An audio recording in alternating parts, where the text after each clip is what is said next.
Assalamualaikum warahmatullahi wabarakatuh. Salam sejahtera untuk kita semua. Saya mendoakan semoga kita senantiasa diberikan kesehatan dan dimudahkan segala urusan.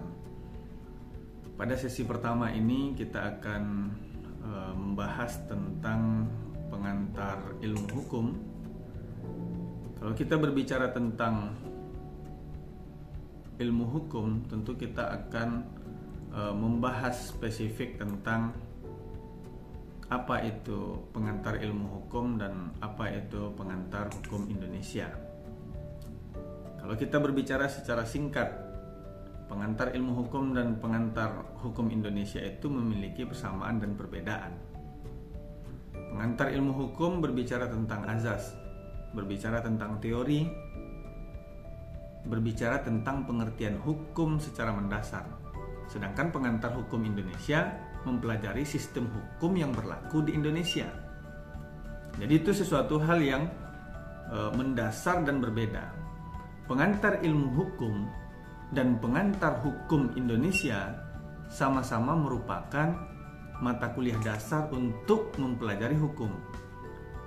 Pengantar hukum Indonesia berarti harus mempelajari pengantar ilmu hukum terlebih dahulu. Jadi pengantar ilmu hukum itu sifatnya general, lalu kemudian kita mempelajari pengantar hukum Indonesia.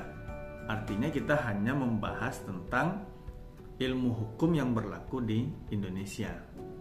Nah, karena jika mempelajari pengantar hukum Indonesia berarti harus mempelajari pengantar ilmu hukum terlebih dahulu, karena pengertian-pengertian dasar dalam hukum itu diberikan dalam pengantar ilmu hukum. Nah, seperti cabang ilmu lainnya, ilmu hukum juga mempunyai objek, yaitu hukum. Sacipto Raharjo telah menyusun suatu daftar masalah yang bisa dimasukkan ke dalam tujuan untuk mempelajarinya. Setidaknya ada 10 item.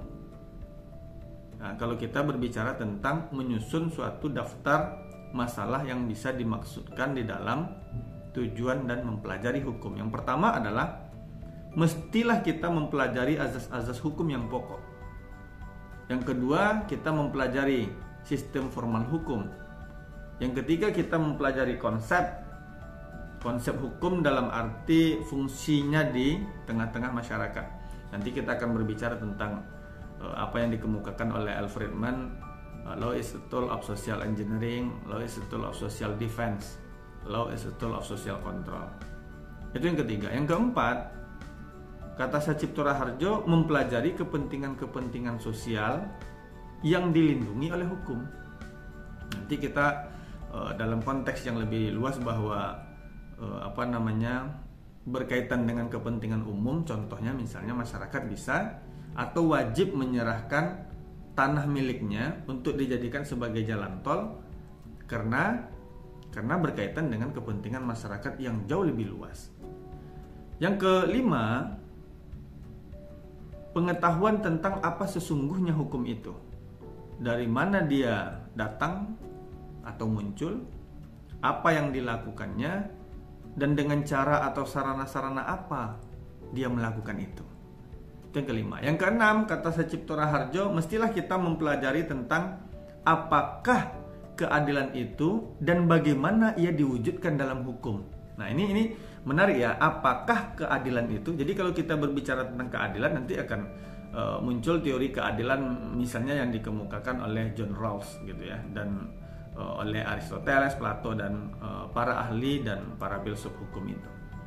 Nah, lalu kemudian kata Sacipto Raharjo, kita juga mesti mempelajari tentang perkembangan hukum. Apakah hukum itu sejak dahulu sama dengan yang kita kenal sekarang?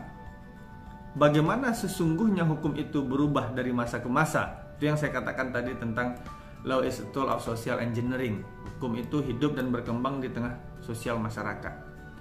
Lalu kemudian kita berbicara tentang mempelajari pemikiran-pemikiran orang mengenai hukum sepanjang masa. Jadi dari masa ke masa itu orang punya tafsirannya, hukumnya masing-masing. Oleh karenanya nanti kalau kita berbicara tentang definisi hukum, kita akan temukan bahwa para ahli hukum tidak akan sama redaksi definisi hukumnya. Itu yang ke-8. Yang ke-9, kata Sacipto Raharjo, mestilah kita membahas atau mempelajari bagaimana kedudukan hukum itu sesungguhnya dalam masyarakat.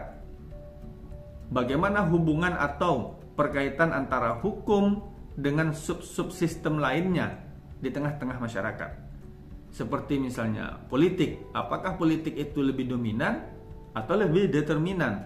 Nanti yang ditulis oleh Profesor Mahfud MD misalnya tentang politik hukum dalam disertasinya. Kemudian ada ekonomi, apakah ekonomi berpengaruh terhadap hukum dan lain sebagainya. Kemudian yang terakhir kata Sacipto Raharjo, apabila ilmu hukum itu memang bisa disebut sebagai sebuah ilmu, bagaimanakah sifat-sifat atau karakteristik dari hukum itu sendiri, ya? Bagaimana karakteristik dari keilmuannya? Nah, ini yang coba kita bahas secara komprehensif. Lalu kemudian dalam konsep yang lain juga dikemukakan oleh Oce Salaman, mengatakan apabila dilihat dari kenyataannya di tengah-tengah masyarakat kita, mengartikan atau memberi arti pada hukum itu punya perspektifnya masing-masing. Jadi apakah benar atau keliru itu perspektif gitu. Ya, banyak sekali item-item yang disampaikan. Misalnya tentang hukum itu sebagai ilmu pengetahuan. Nah, ini nanti kita berbicara tentang tentang filsafat hukum. Lalu kemudian ilmu itu sebagai disiplin. Ya. Hukum itu sebagai kaidah. Hukum itu juga dikatakan sebagai lembaga sosial. Ya, nanti kita bicara tentang lembaga bantuan hukum gitu ya, atau organisasi bantuan hukum. Kita juga menyatakan bahwa hukum itu sebagai tata hukum. Hukum itu juga sebagai petugas. Makanya nanti kita bicara tentang polisi. Apabila dalam suatu keadaan lalu lintas yang luar biasa dibutuhkan kebijakan dari seorang petugas kepolisian katakanlah, meskipun lampu itu berwarna hijau ketika polisi menghentikan pengendara kendaraan itu, maka masyarakat yang berada di situasi itu mesti mengikuti aturan aparat. Makanya hukum itu sebagai petugas juga. Jadi mana yang lebih diutamakan, apakah lampu hijau di traffic light itu, di lampu lalu lintas itu, atau mengikuti apa yang diperintahkan oleh petugas pada waktu itu. Nah, tentu kan bicaranya petugas. Nah, kalau bicara petugas berarti hukum itu sebagai petugas. Lalu kemudian hukum itu sebagai keputusan penguasa. Jelas itu ya. Hukum sebagai keputusan penguasa. Hukum sebagai proses pemerintahan. Memerintah ya dalam kekuasaan eksekutif. Jadi kita bicara dalam konteks ketatanegaraan, eksekutif, legislatif, dan yudikatif. Lalu kemudian hukum itu sebagai sarana sistem pengendalian sosial. Saya ulangi, sarana sistem pengendalian sosial. Ini penting. Lalu kemudian hukum itu sebagai sikap, tindak, atau perilaku seseorang. Itu juga hukum. Hukum sebagai nilai-nilai. Hukum juga dikatakan sebagai seni.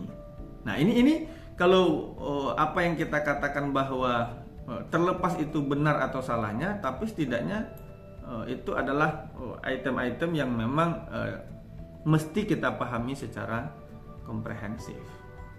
Saya kira itu ya sebagai tambahan terhadap materi modul yang telah disiapkan oleh institusi.